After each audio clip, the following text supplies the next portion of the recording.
The phone rang just as night settled, sharp, uninvited. A number I didn't recognize. I answered. A woman's voice trembled. "Sir, your son is in critical condition. He's been admitted to ICU. 7 senior rugby players, The rest dissolved into static. Or maybe it was my mind that blurred her voice. 20 years as an Air Force operations officer, and I'd never frozen under pressure. Planning missile logistics under fire was simpler than trying to breathe through that moment. ICU. Skull fracture. My boy. I drove like a ghost possessed. No sirens, no shouting, just a steady hum beneath my ribs. When I reached the hospital, antiseptic stung my nostrils. Machines beeped like distant gunfire. He lay small beneath white sheets, half his head wrapped. Purple bruises painted his face. His mouth hung open, breathing, but barely. I held the rail of his bed. My fingers were steady, but inside, something monstrous twisted awake. A cold, deliberate thing. A nurse whispered, "They beat him in the locker room, hazing. It wasn't supposed to." I stared at my son. My voice found only one word, a whisper scraped from bone. "Who?" She listed 7 names. Boys, seniors, future scholars, proud sons of powerful men. I didn't cry, didn't scream. I only memorized the names, one by one, like coordinates, like targets. Morning found me standing at the school reception. My shirt smelled of hospital disinfectant and sleepless rage. Students laughed in the hallway, ignorant, untouchable teenagers. The principal finally called me in. He leaned back in his leather chair, smug. A paunchy man who believed authority equaled strength. "We're handling it internally," he said. "Boys will be boys. Your son was sensitive." My jaw tightened. I said nothing. He smirked. "What are you gonna do, soldier boy? Storm the campus?" I stared at him the way I used to stare at radar screens. Cold, calculating, waiting. He mistook silence for surrender. Most men do. I walked out without a word. Not because I forgave. Because strategy begins with patience. Outside, mothers chatted about fundraisers. Teachers sipped coffee. The normality stung like acid. 7 names repeated in my head with clock-like rhythm. 7 boys. 7 families. 7 lives too comfortable. I drove home. Slower this time. My son's empty shoes by the door. His rugby ball on the stairs, scuffed. I looked at the family photo on the wall. Him smiling, me proud, unaware that youth can bleed. A message from my daughter-in-law lit my phone. She never liked me much. I was too rigid, she said, too cold. Her text, "If you want to join Thanksgiving, come wash the dishes," or "Don't come at all." I stared at the screen. My thumb hovered. Then I simply typed one word: enjoy. No explanation, no plea. I poured myself a glass of water and set it down untouched. Grief sharpened into something metallic. Precision replaced pain. Not rage, purpose. I visited each boy's life in silence. Not physically. I watched from distance. I learned schedules, who parents were, who coached them, which hospitals had weak CCTV coverage, who liked to sneak out. People underestimate a quiet man. They forget silence is the hunter's camouflage.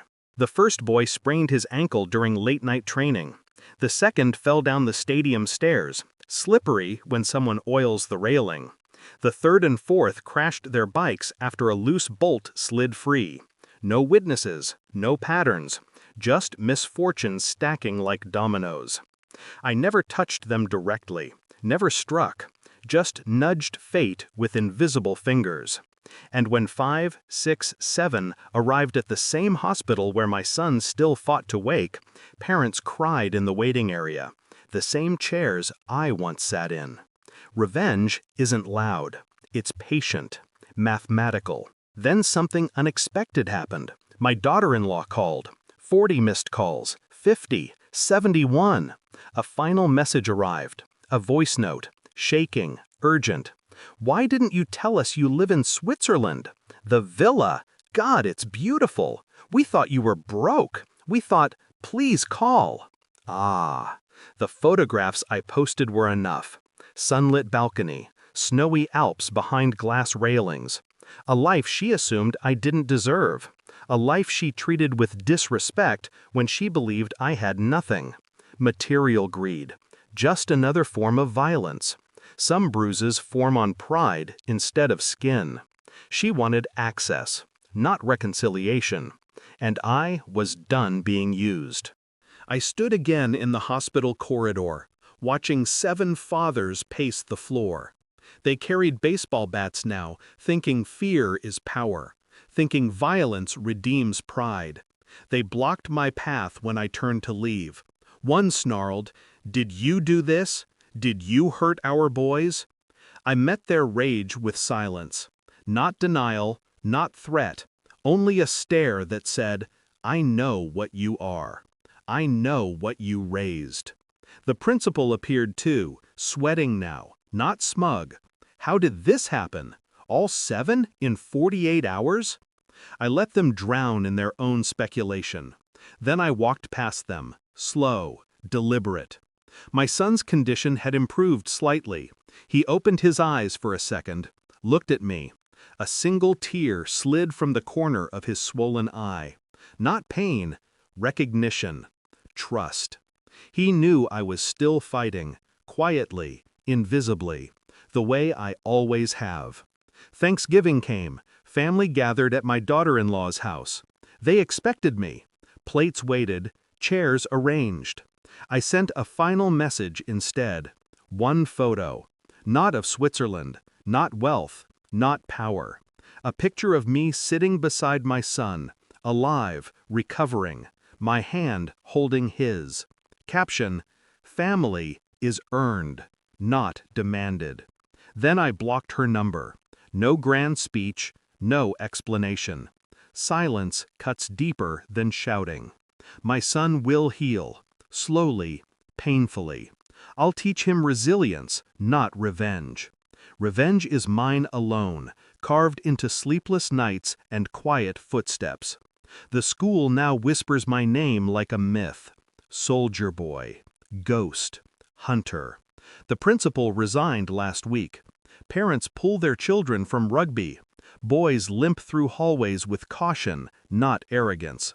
Balance restored. Not by violence, but precision.